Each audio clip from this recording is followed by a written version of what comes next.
with our topic of exterior public realm and landscape lighting is to, before we get on to the panel discussion, just do a very quick presentation on certain images and certain projects that we've found very, very inspiring, and that really sets the tone of what is it that we expect from lighting within the exterior and public realm.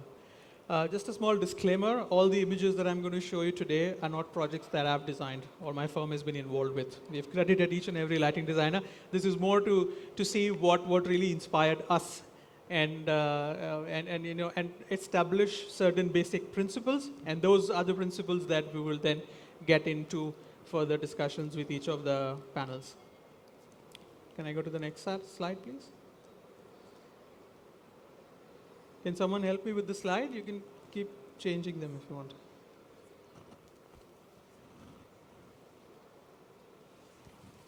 Sorry.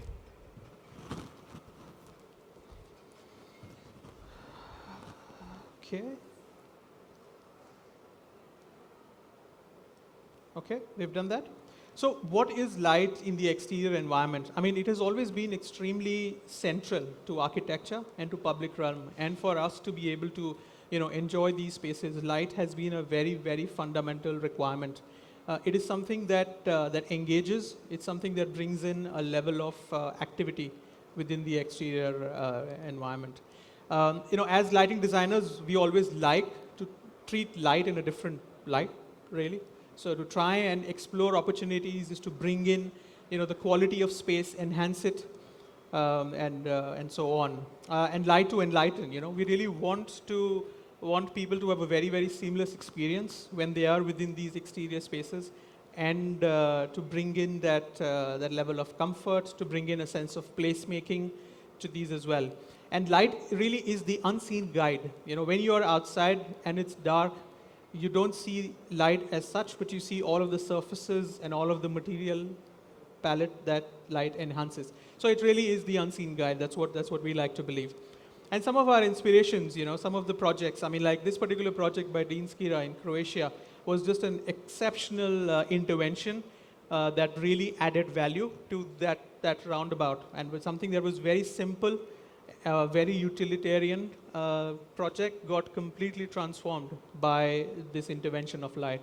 So this really drives home the fact of the importance of lighting and good and sensitive lighting within the external environment. I've been a very big fan of Karao Mende and all the work that LPA have done over the years. This was a garden that they worked on in Japan. And you can really see almost the Zen-like quality that they bring into this particular project. How the balance of contrast and areas which are lit and not lit at the same time to sort of bring in that visual hierarchy. The King's Cross, again, was a very, very lovely scheme by Studio Fractal. Again, combining very, very stringent technical and functional requirements, but not compromising on the look and feel. I think this was a very, very inspiring project for us, and one that really is a very, very good example of sensitive lighting design within the exterior environment. LPA, again in Singapore, came up with this beautiful installation that was done on the beach at Sentosa Island, where the sensors pick up movement of people and modulate colors and modulate intensities across the entire beach, and really bring in that sense of identity and activate those spaces. Because traditionally the beach is a very dark and a dead environment at night. So how you utilize lighting to bring in that level of celebration within that space is something that we found very, very exceptional. Gardens by the Bay, obviously, is one of another example of a similar intervention. But what people don't see is the next slide, is this slide. I mean, this is tucked away in one of the corners, but is such a beautiful example of very, very carefully balanced contrast. It's within the Gardens by the Bay. Not many people look at this particular image. It's not popular, but I think it's an extremely good example of how the light is omnipresent within the space without it necessarily having a starting point and an ending point. That we found very, very interesting. This was another project in Perth by Martin Klassen, which was an art wall And that wall is really the project. It's a very, very small project, but extremely sensitively done.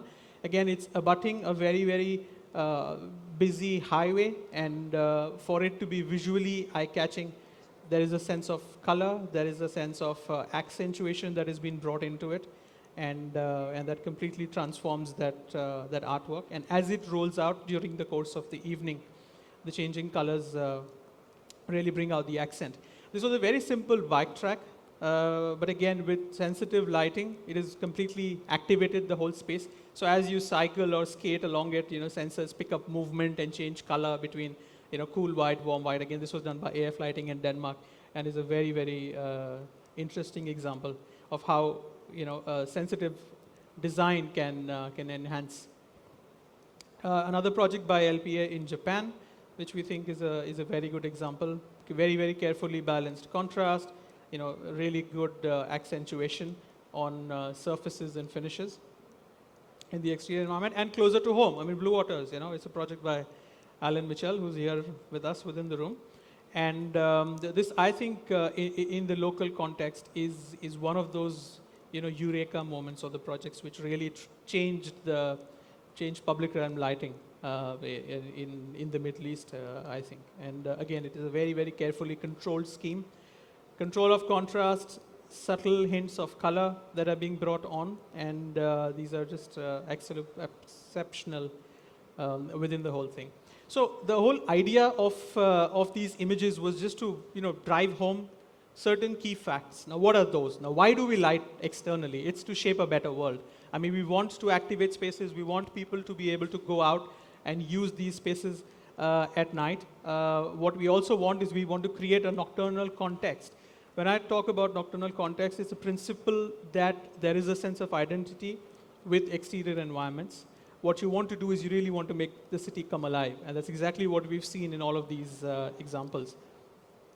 And rather than a lit street, create a nightscape. That's what I would say, is that it's not about just functional lighting. It is about sensitively and creative lighting that we need to bring in to add value. And with this, I'll just leave this slide here, and I would like to call upon my fellow panelists, starting with Alan Mitchell, of course, from Neolight. Alan, if you could just come and join us. I would also like to invite Michael McGill from RSP Architects. If you can come and join us here. Shireen from IDEB Consult, please, if you could have you on the panel. Thank you for joining us this afternoon. Benjamin Piper from Killer Design. Is Benjamin here? I think he's probably delayed. Okay, all right, no problem. And Tariq Hayat is here. Is Mr. Tariq here? Great, good to have you.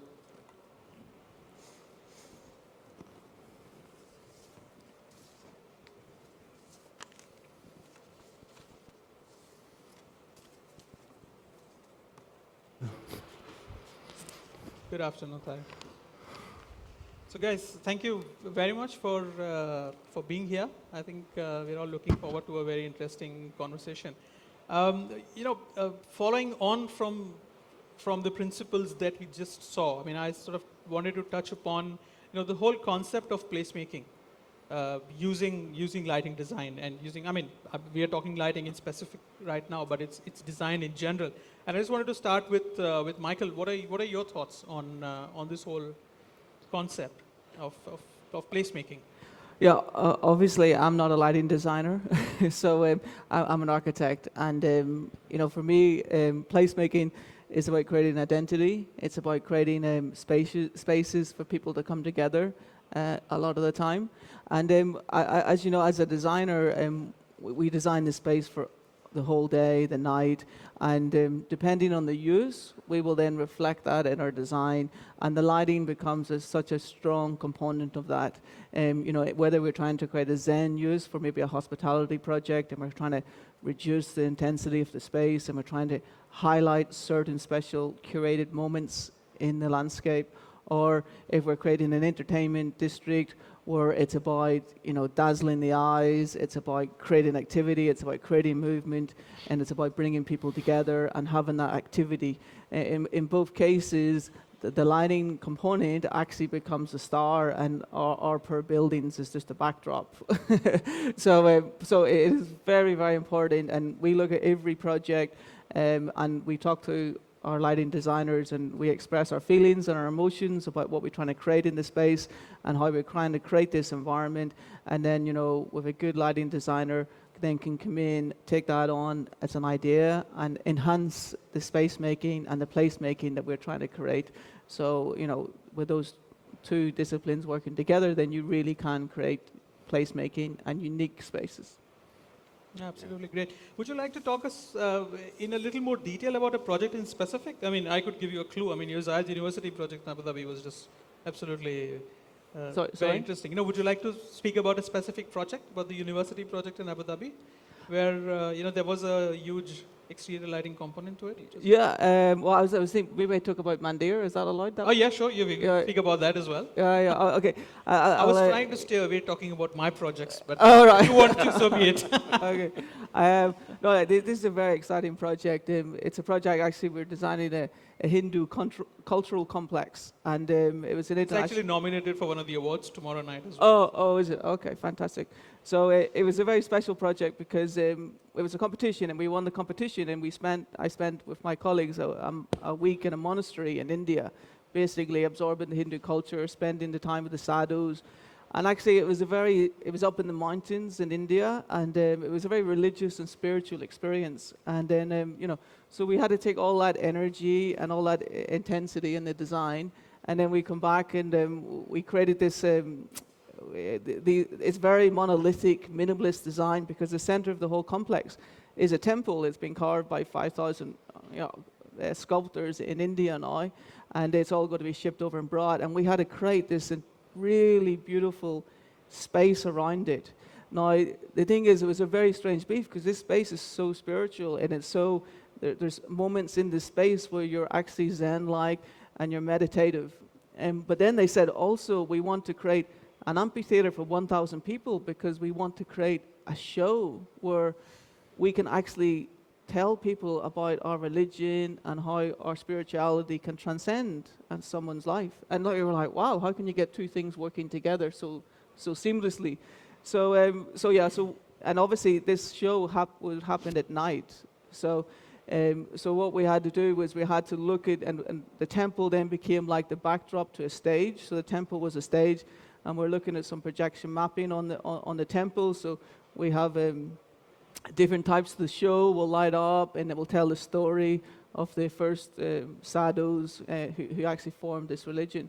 So and that was all with the intensity of the lighting designer. So we had to basically have those two moments set within inside the same space, which was a challenge, but I think when it finishes getting built, it'll look lovely.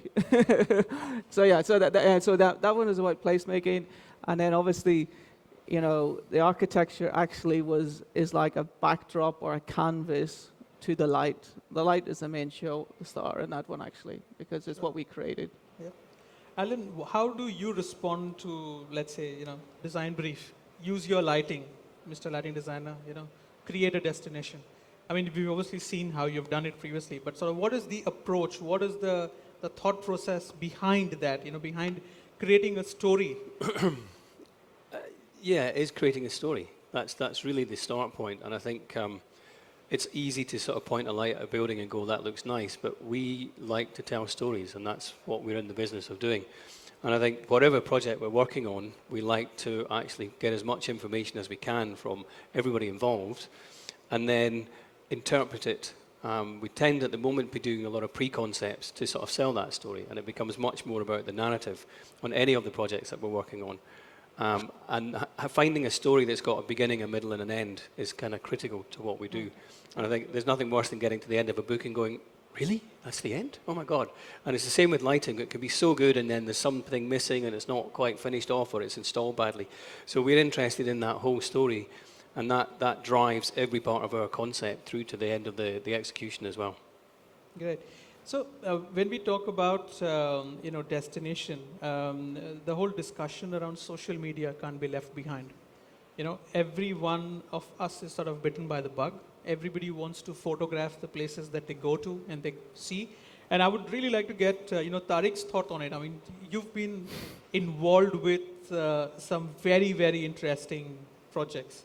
And most of them eventually turn out to be, really strong visual identities of destinations. And the social media aspect is almost intrinsically linked to it, So, I mean, what are your thoughts? How do you approach it? I'm not the right person to talk about social media, but yeah, I think No, but the influence of to- social I mean, media on design. Social media changed the trend of people, how they perceive architecture and buildings. So people want to go there and to take a certain shot of a certain memory, which becomes part of their hashtag and it becomes a trend. Correct. So actually, in our designs, we started always to look where are this kind of what we call it. It sounds a bit Instagrammable superficial, moments. but the Instagram moment. Correct. And it becomes part of the brief, whether it's been asked by, like we are working a project now in Dubai, where the part of the client's brief was, please define for us where's that Instagram place is going to be. So, which kind of push us to transfer the entire building into a Instagrammable kind of, moments and spots. But I would like just to jump a bit back and talk about the importance of lighting into architecture, because I think this is something very important I would like to touch. I won't say in this region, but generally, lighting, architectural lighting is quite underappreciated or not really valued in the importance it adds to the buildings and to architecture. Quite often, we find challenges in understanding and explaining to our clients why we need from day one. Like when we start a project, when we start a competition or a concept, we have a lighting consultant with us while we are still doing the early sketches, because quite often their input, along with the landscape, and interesting, the discussion of this panel, the topic is landscape, public realm, and kind of lighting within lighting, and all these kind of elements, the landscape and the architectural lighting, which I believe are extremely significant for the success of each project. Quite often with the clients, it's quite challenging to convince them why we need these team members with us from day one, because they can make it or break it for a project. The only way to really appreciate the architectural corners and beauty at night, if you really have the right team with you to capture these moments and to celebrate these moments. So I think it's good as a starting point before actually we start adding these, Instagram moments within our designs. It's actually raise the awareness of the importance of such discipline in completely uplifting and improving the industry. Yeah. No, thank you so much for highlighting the importance of lighting designers and what we do every day. I mean, I literally want to jump and start clapping, but I won't do that. But so, Benjamin, good to have you here. We were talking about social media and its influence on sort of the exterior public realm design as well. So you've been involved in quite a few projects where this has become quite important. So, what are your thoughts on how did you actually approach the whole social media bandwagon? Sure. Well, thank you. First of all, my apologies for being late. I was preparing my answers to the interesting questions, so the timing took me slightly by surprise. So I remember back in year 2000, around the world, there was a lot of interesting projects going on to celebrate the millennium. And there was one in particular that I recall in Mexico City, where there's a great plaza in the center of the city, where a number of incredibly powerful spotlights had been set up. And these spotlights were robotically controlled, and any member of the public from this plaza could upload basically a digital form, and this would be translated into these spotlights, casting this incredible light sculpture kilometers into the air, above the city of 13 million people. And this was a great example, I think, of where social media, art, lighting, urbanism, celebration, came together in a wonderful way. And I think that for a long time we've been seeing the sort of merger of graphic and information space with architectural and cladding space.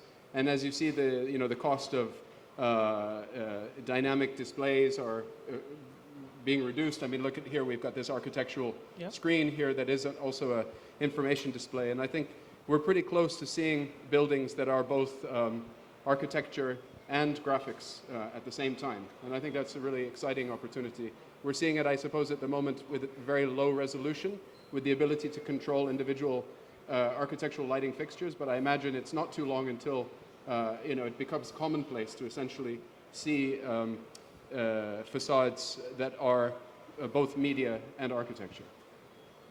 Okay. So when we look at all of the design parameters, I mean, user requirements are something that that are extremely important for all of us as designers to understand.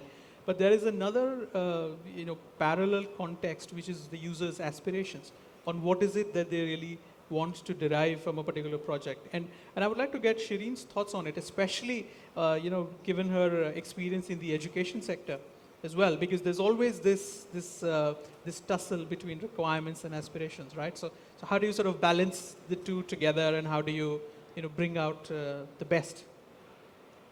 Well, it all starts with the client, with what he needs and what he thinks he needs, because what he needs is something, and what we know about the space, how it's going to be used, who will be use it, is usually very, very far from how the client expects it to be. And when we start with this discussion with the client and with the end user, and also with my students, when I teach lighting design at School of Architecture, Interior Design, and Landscape. So the question is always, why would you want to add lighting here? How are you going to use this space, and who is going to use this space for it to be for us to feel good in this space and to enjoy it as much as it's supposed to be. But we need to design spaces with human-centric in mind, and not only human-centric because this is what we want, but also sustainability-centric. And those are the two parameters that we need to play with, independently of what the client thinks he wants. Because we are here to guide them, and this is what we try to educate the new generation in. How do you think lighting? Why do you need to add lighting? And obviously you'll get to the question, is brighter better? And we'll get to that in a minute. but all this process is specifically related to the human being that lately we're forgetting about, with all those extra present projects and Instagrammable projects. And we forget that actually at the end of the day, we are designers, whether architecture, interior, landscape, lighting designers, we are designing spaces for people to live in them, independently of our ego as architects wanting to make our spaces show and be better, bigger, nicer. But at the end, who's here? The human person. Humans are so unexpected. They can change in any moment, and specifically in exterior lighting, you have all the weather that comes into it. I know we don't have that much in Dubai, but let's talk about other countries where we have to consider weather, and we have to consider the mood of the human being in this weather. And for me, the base of any good lighting is the human-centric and sustainability, not what the client wants, not how he feels. We need to guide him, because usually he doesn't know. And we need to teach the new generations into thinking about, we were at the talk now for design thinking, and the process, sometimes we find it lost, we find the human being lost within this process. Another level of complication sort of comes in when you look at mixed-use projects specifically, and I think all of us have had quite a lot of experience, and I would really like to sort of pick everyone's brain when, you have an owner, you possibly might have an operator on a project, and you have end user, and they are all three different people with three different ideas, with three different sets of principles as well. So how do we as designers sort of try and utilize that feedback, one, to inform our design, and also then to sort of cater to these requirements? Tariq, if I could start with you on your experience with mixed-use developments. With myself? Yeah, sure. Oh, yeah, sure. No problem. Well, yeah, it's an interesting one. We've had some experience on some mixed-use developments, hotels, for example, where maybe in the early stage, pre-concept or concept renders, we've shown a very nice lighting scheme. And then the question comes up, well, you have this nice lighting scheme on the soffit of these balconies, perhaps, that is giving this nice glow. And then is that a centrally controlled kind of lighting feature, or is that controlled by the individual occupants? Correct. Is the building owner going to pay the bill, for that light bulb that's burning away on that resident's balcony? Is that resident going to feel annoyed that, this lighting element that looks great from a city perspective is, keeping them awake at night? And in the end, does the whole thing get value engineered out? Or does it celebrate the sort of individual, identity of the unit owner, and you make a sort of mosaic of light? So I think they're really interesting questions. I suppose I like the idea of integrating those things together. I think a lot of times in design we're trying to get the most out of the least. So there was one project, I was quite pleased to see that it did turn out that way, where I wanted a vertical strip up the side of the building, which I knew at some point would get VE'd if it was just a pure lighting strip. But what we did is we kept the ends of the corridors open so that you got nice daylight in for the user. They got a bit of relief, visual relief from that corridor. But that, of course, at night, because the corridor is publicly lit, you're getting a free lighting strip on either side of the building, adding that sort of verticality, but without needing to, plead with the development manager, come on, let's keep this in. It was there in the renders. It was hard encoded for fire life safety purposes that had to be lit. It gave daylight to the residents, and it appears at a kind of urban scale. So that I think is ideal. A less ideal scenario, the hotel I mentioned before, in the end, there was concern about the glare from a floor-mounted fixture, and it was impossible to get the kind of the spread of light across the soffit that we wanted. And in the end, it just became an individual sort of balcony light that won't have a holistic impact. So the key is to bend backwards and find a way. I think the That's, key is to yeah. hard the line. encode the idea so that nobody can take it out, and that if you can sort of essentially justify or hinge a lighting element on something that is an integral part of the project, then you've got a pretty a great chance of an inevitable chance of keeping it in the project.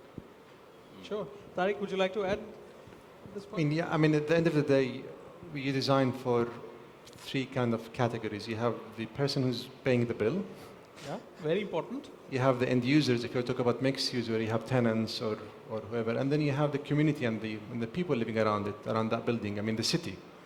And personally, I always vote for the community and the urban kind of fabric around it, because by the end of the day, we are placemakers.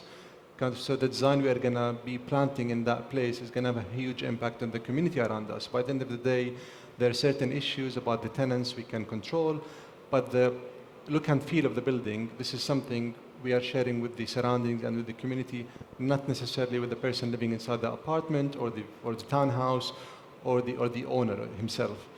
And we always like to bring the story of scenarios to the clients about the lighting story.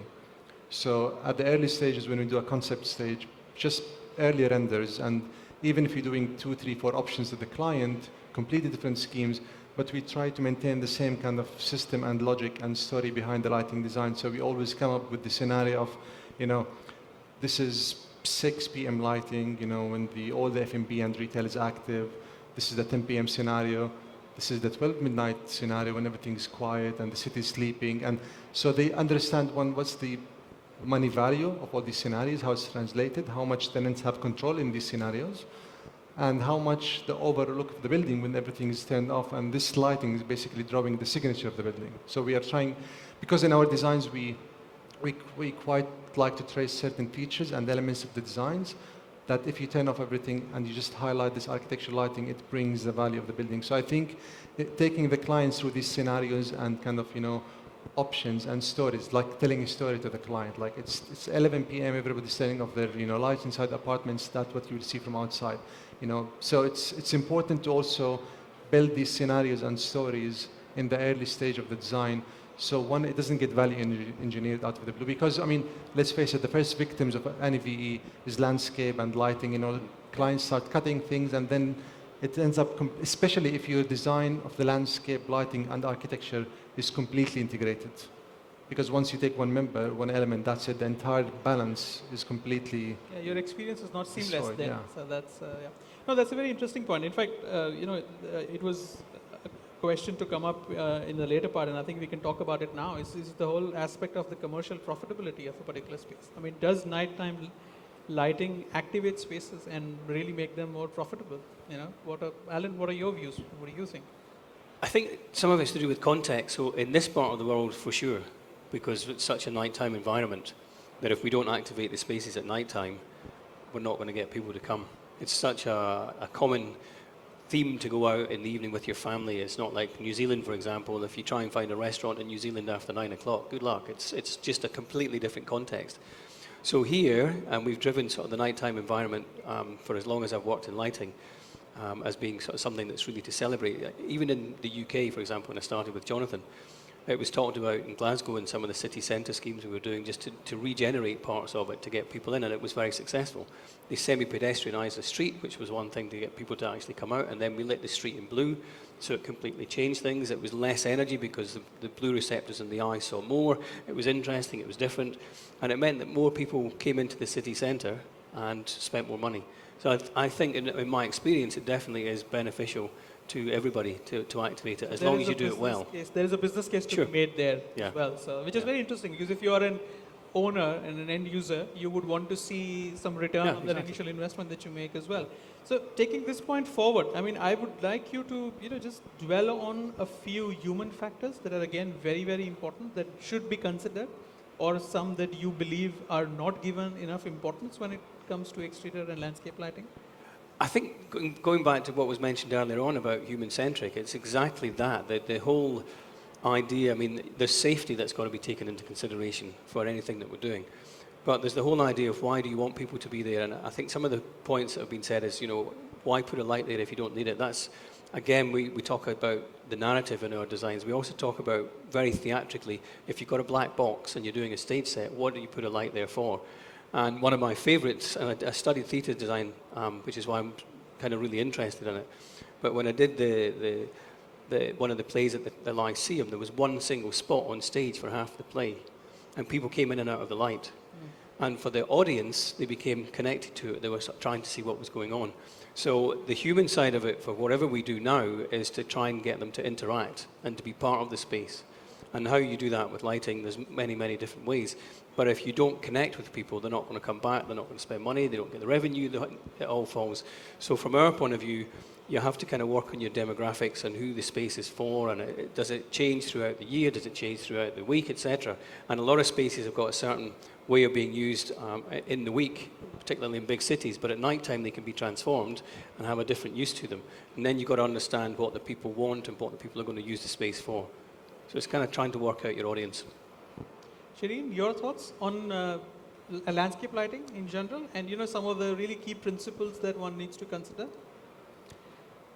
Now, landscape lighting obviously is very important. This is why we're here today. I have to talk about landscape lighting after Corona, because I think this is a point that's very important. And public spaces, I come from a country where public space is not important. We have practically no public parks, no public areas. It's not taken into consideration. I think we have other issues to deal with before that, but with whatever is happening post-Corona, and everybody during Corona wanted to spend time outdoors, and even at nighttime, in Lebanon, we found ourselves lacking those spaces. And lacking those spaces and lacking the lighting, obviously, even for the smallest space that you could have in between some buildings and just go down and gather around, we realized that there was no study for that. And it's a subject that we often talk about as designers in our region, and I think that the aspect of having light for a function, but completely integrated within the community you are creating a space for in external lighting, or a placette that would be in a building that wasn't supposed to be originally a public space, but we found ourselves reclaiming those spaces that were pre-COVID were not spaces where you would find young people, teenagers, grandparents, or even uh, uh, everyday actions, because we had no choice but to leave the house and go down. And I'm sorry, I'm getting confused a bit. No, that's fine. No problem. But it is important that. So what you're trying to say is that, again, landscape and in garden areas and parks and public lighting and amenity lighting is extremely important and needs to be sort of looked at that. And there, I think we can really dwell more on the three-dimensional aspect of lighting as well, where it helps you to modulate, it helps you to create those sort of hot and cold areas within the whole thing, and enhance and activate that space. And I think that's very important. And you touched upon it a little earlier, but that was it's my favorite question. Is I want to get each one of your opinion on the brighter is better debate. Is brighter really better? Starting, Alan, with you on how do you approach? If I'm on an operating theatre and a surgeon's there and he's got 2 lux to operate on me, bright is better. If I'm in a park, definitely not. And I think the picture that you showed up of the place in Singapore, the gardens, the image that stood out for me was the one that you said nobody goes to. Exactly. It's that contrast, Exactly. the beautiful light, the beautiful dark. Correct. Didn't look unsafe. It was somewhere you'd want to walk through, but it wasn't bright in the slightest. But it had this beautiful rhythm that would take you through, and we try and create rhythm in a lot of what we do, and that idea that you're on this journey, if you're in a park environment and you hear there's something there, and it's getting that rhythm can be beautiful. Michael, your thoughts? Yeah, I would agree. It just purely depends on the use and the functionality of the space. Obviously, we try and create experiences through all our projects. So the experience that we're trying to create will then reflect how much brightness you need, pretty simply. So yeah, so I wouldn't say brighter is better. Look at what you're trying to create, and going back to profitability. For us, a lot of what we do is about footfall. It's actually about mentally guiding someone through a space, even though they're not being guided. Yeah. So it's about drawing people through certain spaces, and it's about giving them different spaces of heightened light, darker space. So again, it's emotional, and that's what I feel light does very well. Is it actually reflects on someone's emotions, and it's also alive. So so bright is not better. Shireen, what about you? What do you think? Well, I was walking yesterday night next to Burj Khalifa. It was 11 at night. I just came back from Beirut, so there's no public light at all in this time of the year because of all the situation that's happening. But I was shocked because there was a lot of light and no people. And we are missing light, and there's a lot of people. So for me, that was a big shock. And for me, lighting is cultural. When I was at Parsons, we had people coming from all over the world, and their perception on lighting is so different from my perception, or for somebody living in Norway, or somebody living in Paris, or New York, or Beirut. We have a love of light because we live in such a sunlit part of the world, but also because we lack electricity, so we want this light. And with LEDs being so efficient, we think that brighter is better because psychologically, in the back of our head, we think that we are richer because of that light. But I really think that we're doing it's too much. It's a lot of light. It's a lot of light pollution. There's a lot of things happening that we don't need, and usually they say less is more. And there's a lot of when you put a lot of light, you miss the shadow part of it and the dark part of it, because light without darkness is actually something that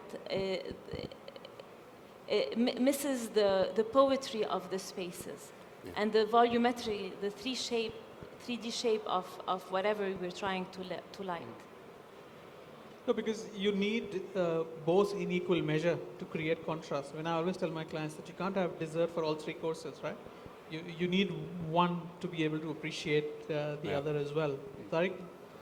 To be honest, I've never heard of this expression. I think it's been made up by a lighting fixture supplier.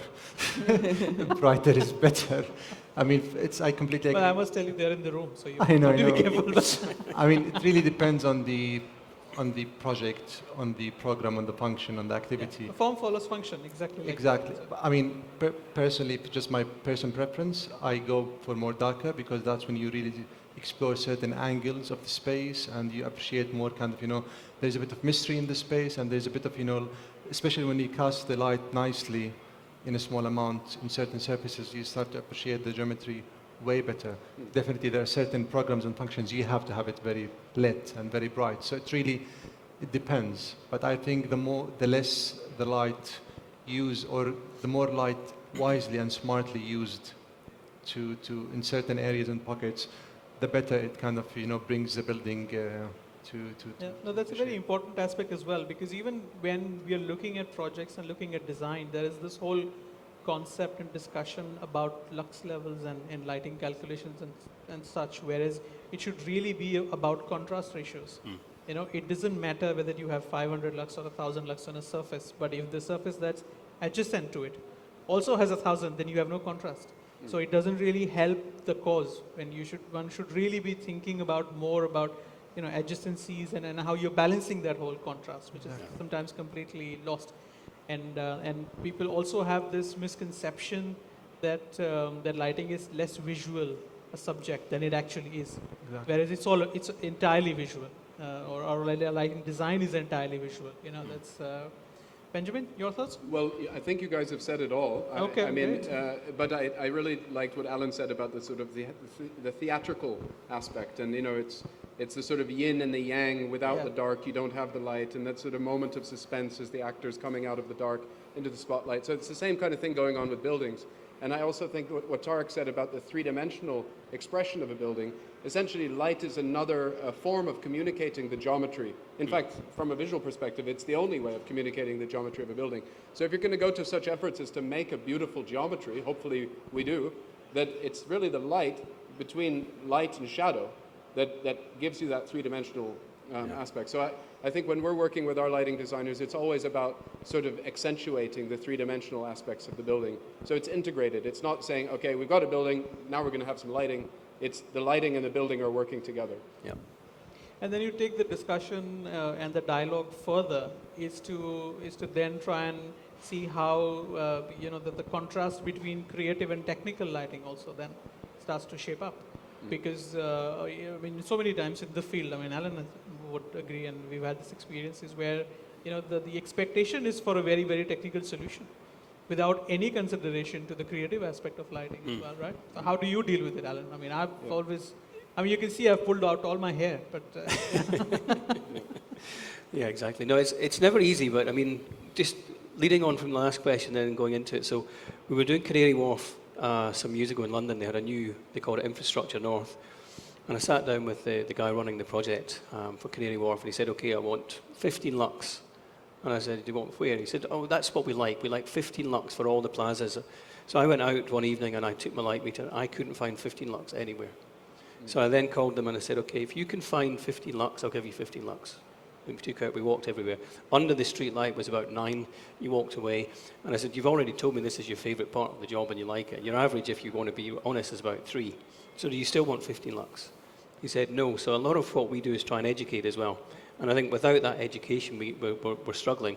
So we as a profession know what we're doing. And you said before, clients sometimes don't. So without being nasty, we're just trying to point them to the truth. And I think that's what we have to try and do as a profession, keep that going and sort of work with these teams of architects. And we know what we're doing, but getting it across to the client will be beneficial. yeah, no, brilliant. No, thank you very much for your answers. That's it from my side. Those are all the questions that I had. We have a bit of time spare, so if the audience would like to ask any of our panelists a few questions, I can see Waleed's hand up there. Good afternoon, Waleed. Hi, everybody. Thank you very much. Really interesting talk. I enjoyed it quite a bit. Let me stand. I see the architecture team here and lighting designers as well. So I have a question. It's more of a favor to the architecture portion of the panels. So you guys are the visionary people that shape up the future of the city and many others around the world. So one thing I was thinking of, and Ben, you mentioned this is a very nice example about your staircase on the corner of a building. So if you put all the elements that we spoke about now between wellness, sustainability, human factor, human-centric, the three-dimensionality, if you put all these things together, and to avoid 2 or 3 years down the road having a conference like this talking about the impact of media screens on our nighttime experience and public realm, I think there has been a lot of drive towards creating Times Squares all over the world.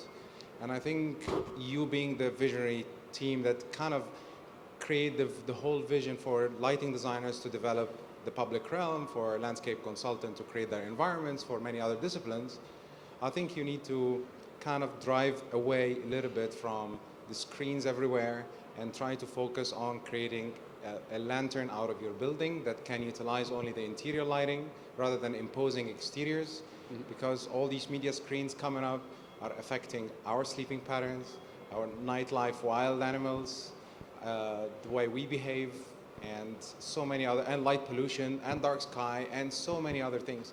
So that's something that we really would appreciate to see how you can shape it up, because one thing I know for a fact that from a lighting industry point of view, they are looking into a lot of luminous architecture, which would be really great that your materials would be glowing for your own benefit, and we would like to utilize this as much as possible. But ideally, we stay indoors, and for the outdoors is to appreciate the public realm and the beauty of our city, rather than just blasting incredible amount of light. And I can name 10 out of the landmarks in Dubai that everybody's proud of, but it ruins so many other things, but it's unspoken truth. So that's something for you, and if you have any comment, please, I would like to hear your thoughts. Yeah, I really like the sort of idea of treating buildings as lanterns of light, and this point of integration that actually the lighting design is an expression of the interior of the building coming to the outside. And you know, some of the most beautiful buildings that you see at night, you actually see the lives of people, or you know, office workers working away, and there's a cohesion behind the life of the building, the human life of the building, and the way that it's lit. And it doesn't rely on, you know, some purely external lighting sort of technique. So I think it's a very nice idea. It's hard in this region because we have the very heavily shaded windows. So unless you go for a very high performance clear glass, it's actually quite difficult to get that lantern aspect. But I think it's a real challenge for the lighting designers and lighting suppliers of this era, because we have this conflicting requirement, and now often mandated, about sort of reduced light pollution, reduced energy consumption, but at the same time wanting to give buildings some kind of an expression. So I think there's a lot of clever innovations that can take place in terms of how to have your cake and eat it. You know, a building that is illuminated, but with least amount of impact on the surrounding and on the environment. Thank you, Ben. Any other questions from the audience? Can we have the mic here, please? To the lady?